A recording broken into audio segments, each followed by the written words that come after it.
நக்கீரன் ஸ்டுடியோவில் வந்து 2 பேட்டி கொடுத்தார். கண்டிப்பாக அவர் முதலமைச்சராயிட்டு வரும். இப்போ என்ன நிறைய பேர் கிண்டல் பண்ணிட்டு இருந்தது. என்னுடைய வார்த்தை பயிலிச்சிட்ட அவர் சிஎம்மாக வந்துட்டேன்னா ஊருக்கு நல்லா இருக்கும். அவர் சிஎம்மாக வர்றதுக்கு முன்னாடி தமிழ் நல்லாவே இருந்தது. அதை நம்ம ஒத்துக்கணும் இல்லையா?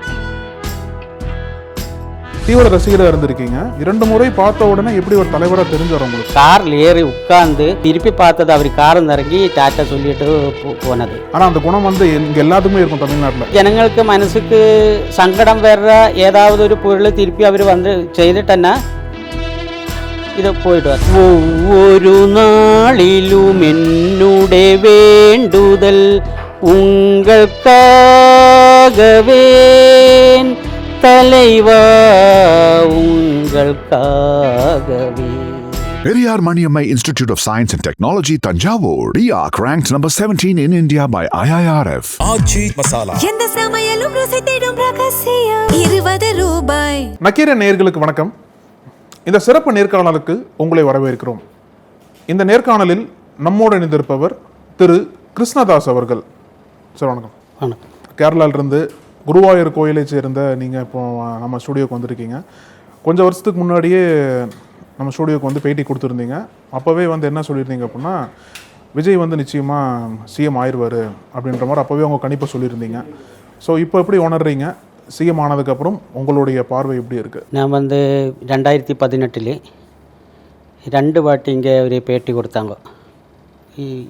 நக்கீரன் ஸ்டுடியோவில் வந்து 2 பேட்டி கொடுத்தேன். அதில் 2லும் நான் கண்டிப்பாக அவர் முதலமைச்சராயிட்டு வரும் என்ன அப்படி சொன்னேன். அப்போவே என்ன நிறைய பேர் கிண்டல் பண்ணிட்டு இருந்தது. அவருடைய தீவிர ரசிகன் நான். அவருடைய துள்ளாத மனவும் துள்ளும் என்ற திரைப்படத்தில் தான் நான் அவருடைய ரசிகனாயிட்டேன். அப்புறம் ஒவ்வொரு படம் பார்க்கும்போதும் அவரை மனசில் நல்லா நேசிச்சுட்டு இருந்தது. அப்புறம்தான் அவருக்கு நான் வந்து அவரோட புது படம் ரிலீஸ் ஆகும்போதும் அவருடைய பிறந்தநாள் தினத்திலும் கேரளாவில் இருக்கிற பெரிய பெரிய கோவில் அங்கே பிரதட்சணம் பண்ணும். அது முடிஞ்ச பிறகு 108 கோவில் அங்கே பிரதட்சணம் பண்ணி முடிச்சிட்டாங்க. அவருக்கு இப்போ 108 சீட்டும் கிடச்சிருக்கு.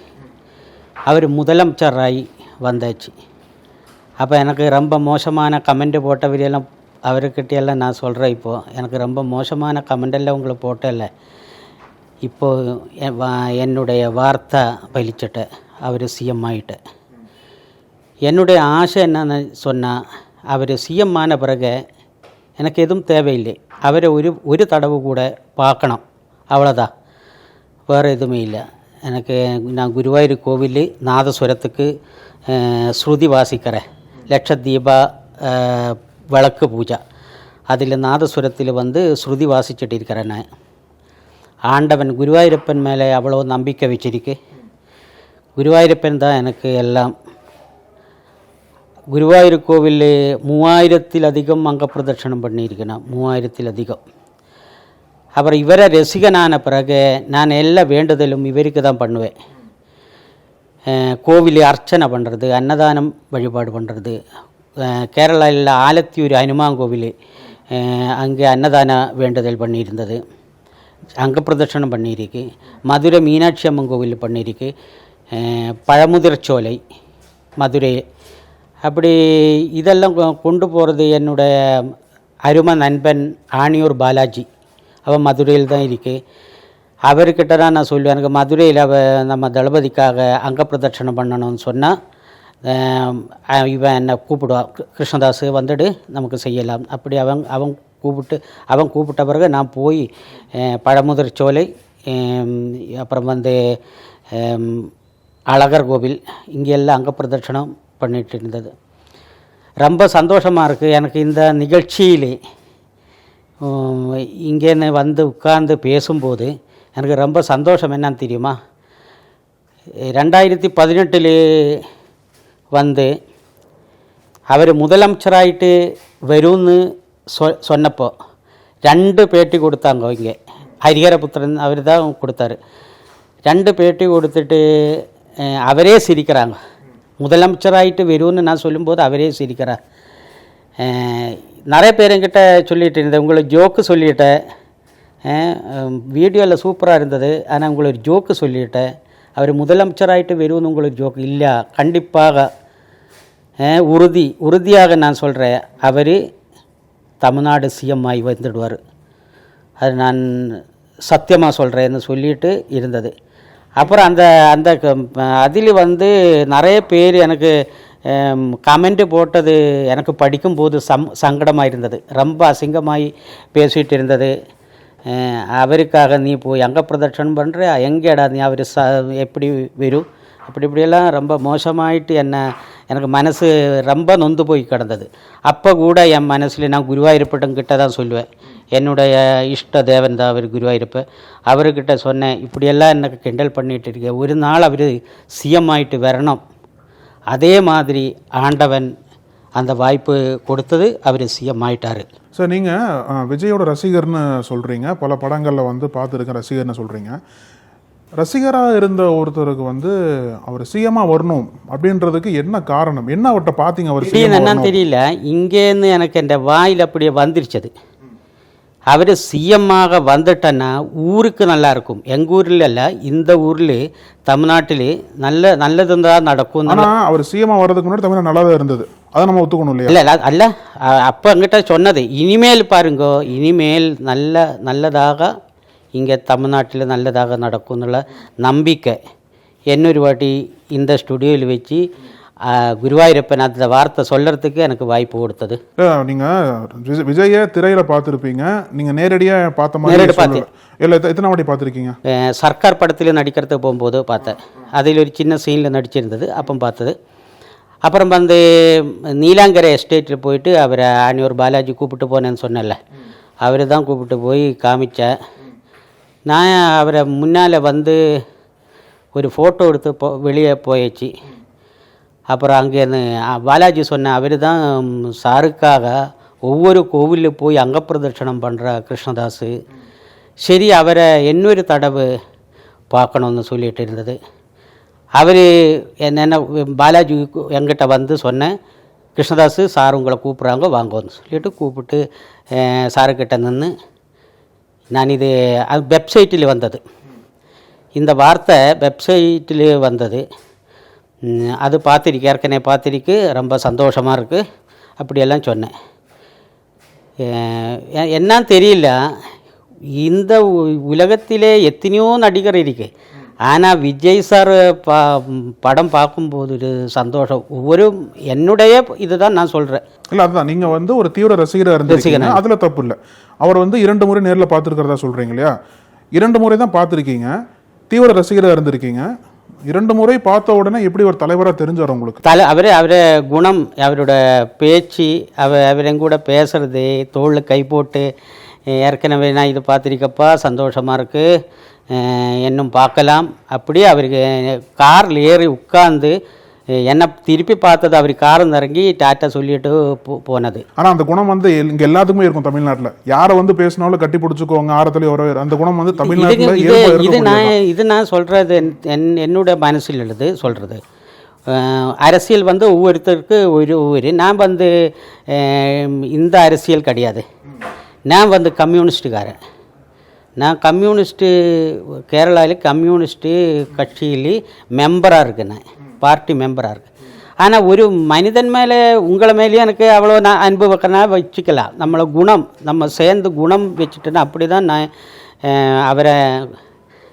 அவரை நேசித்து என்னன்னு தெரியல. இந்த ஸ்டுடியோவில் உட்கார்ந்து பேட்டி கொடுக்கும்போது என் நாவில் அப்படியே வந்தது, அவர் முதலமைச்சராயிட்டு வரும் கண்டிப்பாக. அதனால் அப்படி நான் சொன்னேன். சொன்ன வாக்கு வெளிச்சிட்டேன், அவ்வளோதான் நான் சொல்கிறேன். பொதுவாக எங்களுக்கு தெரிஞ்ச வரைக்கும் கேரளாவில் அந்த திரை கவர்ச்சி என்பது அரசியலுக்கு பெருசாக ஒர்க் அவுட் ஆகாது. நடிகர்களை தான் பார்ப்பாங்க, அரசியல் தலைவராக கொண்டாட மாட்டாங்க. கேரளாவில் இப்படி கிடையாது. இல்லை, முன்னாடி வரைக்கும் இப்படி இருந்தது. இப்போ சுரேஷ் கோபிலாம் அரசியலுக்கு எம்பி ஆயிருக்கார். ஆனால் பொதுவாகவே கேரளாவில் இந்த மாதிரி திரை கவர்ச்சியை அரசியல் ரீதியாக பிரபலப்படுத்த மாட்டாங்கல்ல. நீங்கள் மட்டும் எப்படி ஒரு திரை நடிகரை அரசியல் ரீதியாக நடிகராக ஒரு தலைவராக வந்துடணும்னு சொல்லிட்டு? அது எப்படி வந்ததுன்னு எனக்கே தெரியாது. என் நாவில் வந்த வார்த்தை, நான் அப்படி என்னுடைய வார்த்தை நாவில் வந்தது, அவர் கண்டிப்பாக முதலமைச்சர் ஆயிட்டு வருவோம் அப்படி ஒரு வார்த்தை என் வாயில் வந்தது, அது பலிச்சேச்சு, அவ்வளோதான். அதுக்கப்புறம் எதுவுமே எனக்கு தெரியல. விஜய் ஒரு கட்சி வச்சிருக்காரு இல்லையா, கட்சி ஆரம்பித்து ஒரு 2.5 ஆண்டுகளில் வந்து தமிழ்நாட்டில் ஆட்சிக்கு வந்துட்டார். இவ்வளோ சீக்கிரம் ஆட்சிக்கு வருவான்னு எதிர்பார்த்தீங்களா? சரி, அதுதான் ஹரிஹர புத்தங்கிட்ட சொல்கிறேன். என்ன தெரியுமா, இவர் கண்டிப்பாக முதலமைச்சராயிட்டு வரும். ஆனால் அது பார்க்குறதுக்கு நான் உயிரோடு இருக்கணும்னு எனக்கே தெரியாது. உங்களுக்கு பார்க்கலாம், ஹரிஹர புத்தங்கிட்ட சொன்னேன், உங்களுக்கு பார்க்கலாம். அப்போ எனக்கு பார்க்கல இல்லை, அப்படி ஹரிஹர புத்திரன் என்கிட்ட திருப்பி கேட்டா. அப்புறம் இப்போ நானும் பார்த்தாச்சு, ஹரிஹர புத்திரனும் பார்த்தாச்சு, இந்த தமிழ்நாட்டில் இருக்கிற அத்தனை பேரும் அவர் முதலமைச்சராகிட்டு வந்ததுன்னு எல்லாருக்கும் தெரிஞ்சு போச்சு. சரி, இப்போ நீங்கள் குருவாயூர் கோயிலில் இருக்கீங்க, இன்னொரு புறம் நீங்களே சொல்கிறீங்க கம்யூனிஸ்ட் கட்சியில் இருக்கீங்க அப்படின்னு சொல்கிறீங்க. ஸோ கம்யூனிஸ்ட்டுகளுக்கு வந்து இயல்பாகவே வந்து அந்த கொள்கை பிடிப்பு என்பது ரொம்ப அதிகமாக இருக்கும். ஆஸ் அ கம்யூனிஸ்டாக நீங்கள் வந்து விஜய்கிட்ட என்ன கொள்கை பிடிப்பை பார்த்துருக்கீங்க இது வரைக்கும்? விஜய்கிட்ட அவரே குணம் தான் நான் பார்த்துருக்கேன். குணம் அவர் நான் என்ன ஒரு 3-4 நாள் அவரை கூட படத்தில் நடிக்கிறது போகும்போதும் அந்த நீலாங்கரே போன பிறகையும் அவரை குணம் தான் நான் பார்த்துருக்கேன். இப்போ உங்கள் கூட நான் பேசி பழகிறேன், நல்ல மாதிரி பேசிட்டேன்னா இன்னொரு தடவை உங்களுக்கு குருவாயிருக்கோ எங்கேயாவது நம்ம வந்து சந்திச்சா எனக்கு உங்களை மேலே அவ்வளோ இஷ்டம்தான், உங்களுக்கு எப்படியாவது உதவி பண்ணணும்னு தான் நான் யோசிப்பேன். அதே மாதிரி ஒரு உதவி இது வந்து என்னுடைய வாயில் வந்த வார்த்தை, அந்த வாயில் வந்த வார்த்தை அது பலிச்சேச்சு. அப்போ அவர் அரசியலுக்கே வரல, சினிமையில் நடிச்சுட்டே இருக்குது. 2018 திடீர்னு எனக்கு யாரும் சொல்லவே இல்லையே, யாருமே எனக்கு அப்படி சொல்லலை. என் நாவில் வந்தது அந்த வார்த்தை, அது பலிச்சாச்சு. ஆனால் எனக்கு இதெல்லாம் சொன்னதுன்னா இன்னும் ஒரே ஒரு வாட்டி முதலமைச்சராய விஜய் சார்னை இன்னொரு வாட்டி எனக்கு பார்க்கணுன்னு ரொம்ப ஆசையாக இருக்குது. அது இந்த நிகழ்ச்சி பார்த்து அவர் கூப்பிட்டா நல்லாயிருக்கும். கேரளாவில் வந்து அவங்களோட கட்சி எப்படி இருக்குது? அங்கே இருக்க இளைஞர்கள் என்ன சொல்கிறாங்க விஜயோட எழுச்சியை பார்த்து? இப்போ அங்கே விஜய் நம்ம கட்சியிலும் விஜய் ரசிகராக இருக்க நிறைய பேர், கம்யூனிஸ்ட் கட்சியில் இல்லாததும் இப்போ வந்து 2 சீட்டு கம்யூனிஸ்ட் கட்சி வந்ததில்லை. ஆனால் அப்படி இருக்கிற நிறைய பேர் விஜய் சாரை ரொம்ப விரும்புகிற ஆள் கேரளாவில் இருக்கு. கொல்லம் டிஸ்ட்ரிக்கு இப்போ அவருக்கு வயநாட்டிலே கட்சி ஆரம்பிச்சிட்டாங்க, திருச்சூர் ஆரம்பிச்சிட்டாங்க. இனி இப்படி வரும்னு நினைக்கிறேன். எப்படியும் நல்லா அவர் அரசியலுக்கு வந்துட்டேன்.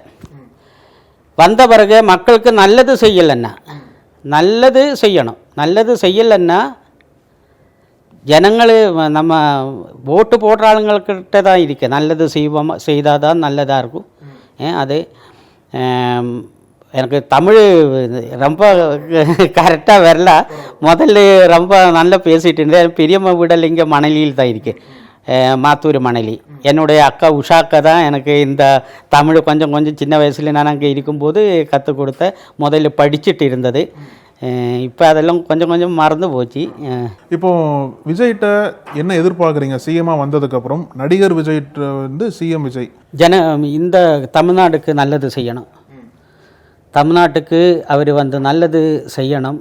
தமிழ்நாட்டு மக்களுக்கு எந்த குறையும் இல்லாமல் அவர் நல்லா பார்த்துட்டேன்னா அவர் நெக்ஸ்ட் டைமிலும் வரும். ஜனங்கள் நம்ம ஆளுங்களுக்கு நல்லது, இங்கே இருக்கிற மனிதருக்கு, ஏழை மக்கள் இருக்கு எல்லாருக்கும் நல்ல சந்தோஷமான வாழ்க்கை தமிழ்நாட்டில் அவர் கொடுத்துட்டேன்னா அவர் திருப்பி வரும். அதே மாதிரி ஜனங்களுக்கு மனசுக்கு சங்கடம் வர்ற ஏதாவது ஒரு பொருள் திருப்பி அவர் வந்து செய்துட்டேன்னா இது போய்டும். அதுதான் நான் சொல்கிறேன். நான் வந்து தமிழில் மலையாளத்திலெல்லாம் பாட்டெல்லாம் எழுதியிருக்கேன். மலையாளத்தில் சுவாமி பாட்டு எழுதியிருக்கேன் நிறைய பேர், குருவாயூரப்பன் பக்தி கானங்களெல்லாம் எழுதியிருக்கேன். அப்புறம் வந்து எனக்கு தெரிஞ்ச அளவுக்கு எனக்கு தெரிஞ்ச தமிழ் வச்சுட்டு விஜய் சார்து ஒரு பாட்டு நான் பாடட்டும். ஒவ்வொரு நாளிலும் என்னுடைய வேண்டுதல் உங்களுக்காகவே தலைவா, உங்களுக்காகவே ஒவ்வொரு நிமிடமும் என்னுடைய சுவாசம் உங்களுக்காகவே தலைவா உங்களுக்காகவே. ஏழையின் தோழன் மீனவ நண்பன் என்னுயிர் தளபதியே, தமிழகம் வாழும் எங்களரசன் தங்கதளபதியே,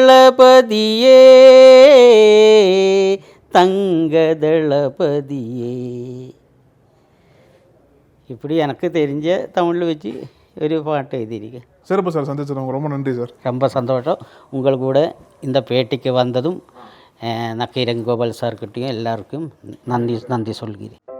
நக்கீரன் டிவிக்கு சப்ஸ்கிரைப் செய்யுங்கள். உங்கள் ஆதரவே எங்கள் பலம். ஆசிரியர்களுக்கு நண்பனாகவும் மாணவர்களுக்கு ஆசானாகவும் திகழும் தேர்வு வழிகாட்டி. ஒவ்வொரு பாடத்திற்கும் அனுபவமிக்க ஆசிரியர்களின் துல்லியமான தெளிவான விடைகள். CNC இருக்கு, தேர்வு பயம் எதற்கு? இது தீரன் பப்ளிஷிங் ஹவுஸ் விற்பனை வெளியீடு.